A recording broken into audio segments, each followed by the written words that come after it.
Speaking up is hard to do.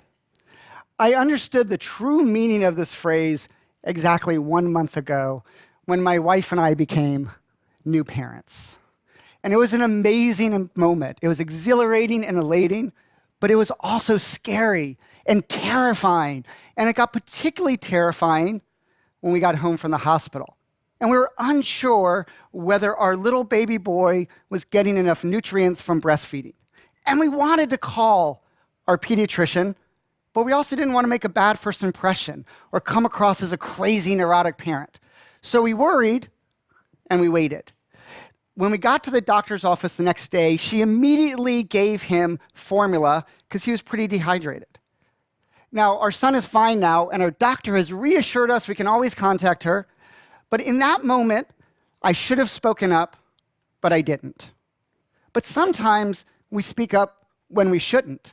And I learned that over 10 years ago when I let my twin brother down. My twin brother is a documentary filmmaker. And for one of his first films, he got an offer from a distribution company. And he was excited, and he was inclined to accept the offer. But as a negotiations researcher, I insisted he make a counteroffer. And I helped him craft the perfect one. And it was perfect. It was perfectly insulting. The company was so offended, they literally withdrew the offer, and my brother was left with nothing. And I've asked people all over the world about this dilemma of speaking up, when they can assert themselves, when they can push their interest, when they can express an opinion, when they can make an ambitious ask. And the range of stories are varied and diverse, but they also make up a universal tapestry. Can I correct my boss when they make a mistake? Can I confront my coworker who keeps stepping on my toes? Can I challenge my friends in sensitive joke? Can I tell the person I love the most my deepest insecurities? And through these experiences, we've come to recognize that each of us have something called a range of acceptable behavior. Now, sometimes we're too strong. We push ourselves too much. That's what happened with my brother. Even making an offer was outside his range of acceptable behavior. But sometimes we're too weak. That's what happened with my wife and I. And this range of acceptable behaviors, when we stay within our range, we're rewarded, and we step outside that range, we get punished in a variety of ways. We get dismissed or demeaned or even ostracized, or we lose that raise or that promotion or that deal. Now, the first thing we need to know is, what is my range? But the key thing is, our range isn't fixed. It's actually pretty dynamic. It expands and it narrows based on the context. And there's one thing that determines that range more than anything else, and that's your power. Your power determines your range. Well, what is power? Power comes in lots of forms. In negotiations, it comes in the form of alternatives. So my brother had no alternatives. He lacked power. The company had lots of alternatives. They had power. Or sometimes it's being new to a country like an immigrant, or new to an organization, or new to an experience, like my wife and I as new parents. Sometimes it's at work, where someone's the boss and someone's the subordinate. Sometimes it's in relationships, where one person's more invested than the other person. And the key thing is that when we have lots of power, our range is very wide. We have a lot of leeway in how to behave. But when we lack power, our range narrows. We have very little leeway. And the problem is that when our range narrows, that produces something called the low power double bind. And the low power double bind happens when, if we don't speak up, we go unnoticed. But if we do speak up, we get punished.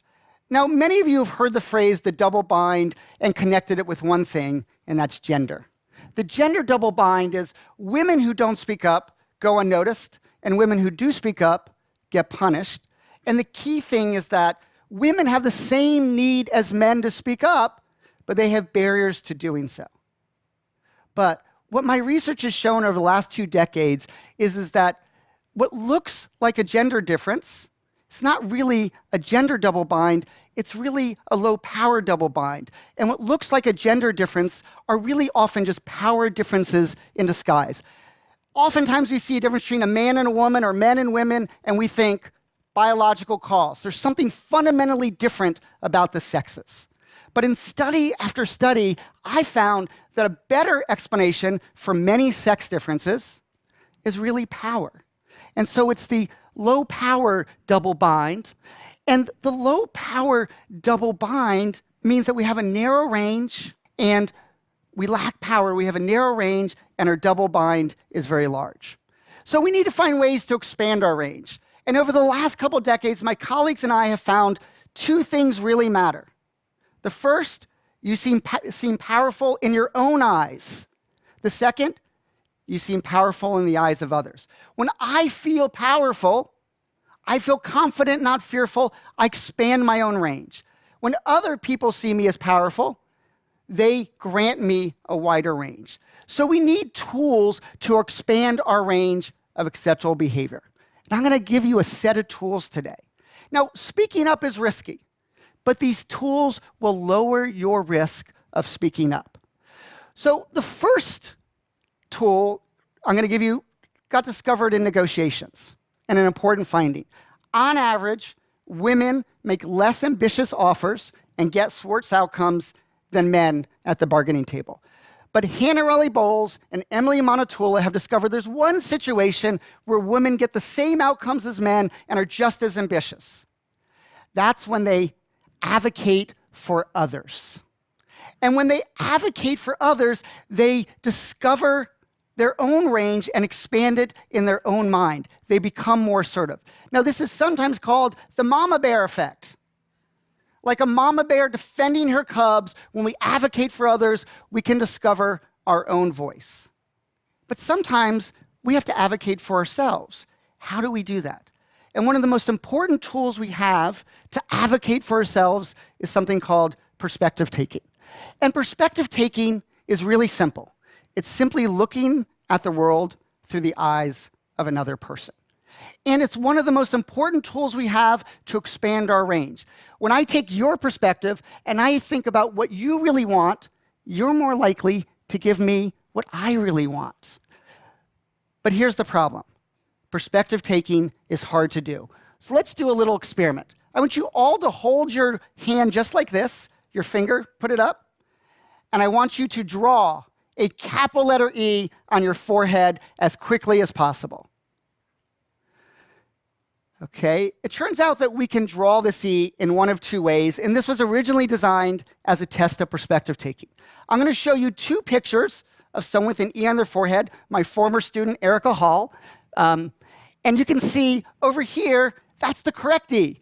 I drew the E, so it looks like an E to another person. That's the perspective taking E because it looks like an E from someone else's vantage point. But this E over here is the self-focused E. And we often get self-focused, and we particularly get self-focused in a crisis. I want to tell you about a particular crisis. A man walks into a bank in Watsonville, California, and he says, "Give me $2,000 or I'm blowing the whole bank up with a bomb." Now, the bank manager didn't give him the money. She took a step back. She took his perspective, and she noticed something really important. He asked for a specific amount of money. So she said, "Why did you ask for $2,000? And he said, "My friend's going to be evicted unless I get him $2,000 immediately." And she said, "Oh, you don't want to rob the bank. You want to take out a loan. Why don't you come back to my office and we can have you fill out the paperwork?" Now, her quick perspective taking diffused a volatile situation. So when we take someone's perspective, it allows us to be ambitious and assertive, but still be likable. Here's another way to be assertive, but still be likable, and that is to signal flexibility. Now, imagine you're a car salesperson and you want to sell someone a car. You're going to more likely make the sale if you give them two options. Let's say option A, $24,000 for this car and a 5-year warranty. Or option B, $23,000 and a 3-year warranty. My research shows that when you give people a choice among options, it lowers their defenses and they're more likely to accept your offer. And this doesn't just work with salespeople, it works with parents. When my niece was 4, she resisted getting dressed and rejected everything. But then my sister-in-law had a brilliant idea. What if I gave my daughter a choice? This shirt or that shirt? Okay, that shirt. This pant or that pant? Okay, that pant. And it worked brilliantly. She got dressed quickly and without resistance. When I've asked the question around the world when people feel comfortable speaking up, the number one answer is when I have social support in my audience, when I have allies. So we want to get allies on our side. How do we do that? Well, one of the ways is be a mama bear. When we advocate for others, we expand our range in our own eyes and the eyes of others, but we also earn strong allies. Now, another way that we can earn strong allies, especially in high places, is by asking other people for advice. When we ask others for advice, they like us because we flatter them and we're expressing humility. And this really works to solve another double bind, and that's the self-promotion double bind. The self-promotion double bind is that if we don't advertise our accomplishments, no one notices, and if we do, we're not likable. But if we ask for advice about one of our accomplishments, we are able to be competent in their eyes, but also be likable. And this is so powerful. It even works when you see it coming. There have been multiple times in my life where I have been forewarned that a low-power person has been given the advice to come ask me for advice. And I want to notice 3 things about this. First, I knew they were going to come ask me for advice. 2, I've actually done research on the strategic benefits of asking for advice. And 3, it still worked. I took their perspective, I became more invested in their calls, I became more committed to them because they asked for advice. Now, another time we feel more confident speaking up is when we have expertise. Expertise gives us credibility. Now, when we have high power, we already have credibility. We only need good evidence. When we lack power, we don't have the credibility. We need excellent evidence. And one of the ways that we can come across as an expert is by tapping into our passion. I want everyone in the next few days to go up to a friend of theirs and just say to them, I want you to describe a passion of yours to me. I've had people do this all over the world, and I asked them, what did you notice about the other person when they described their passion? And the answers are always the same. Their eyes lit up and got big. They smiled, a big, beaming smile. They used their hands all over. I had to duck because their hands were coming at me. They talked quickly and with a little higher pitch. And they leaned in as if telling me a secret. And then I said to them, what happened to you as you listened to their passion? And they said, my eyes lit up. I smiled. I leaned in. When we tap into our passion, we give ourselves the courage in our own eyes to speak up, but we also get the permission from others to speak up. And tapping into our passion even works when we come across as too weak. Both men and women get punished at work when they shed tears. But Lizzie Wolfe has shown that when we frame our strong emotions as passion, the condemnation of our crying disappears for both men and women. I want to end with a few words from my late father that he spoke at my twin brother's wedding. And here's a picture of us. My dad was a psychologist like me, but his real love and his real passion was cinema, like my brother. And so he wrote a speech for my brother's wedding about the roles we play in the human comedy. And he said, the lighter your touch, the better you become at improving and enriching your performance. Those who embrace their roles and work to improve their performance grow, change, and expand the self. Play it well, and your days will be mostly joyful. And what my dad was saying is that we've all been assigned ranges and roles in this world. But he was also saying the essence of this talk.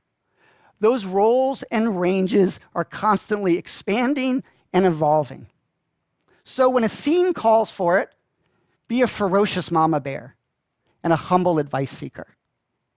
Have excellent evidence and strong allies. Be a passionate perspective taker. And if you use those tools, and each and every one of you can use these tools, you will expand your range of acceptable behavior, and your days will be mostly joyful. Thank you.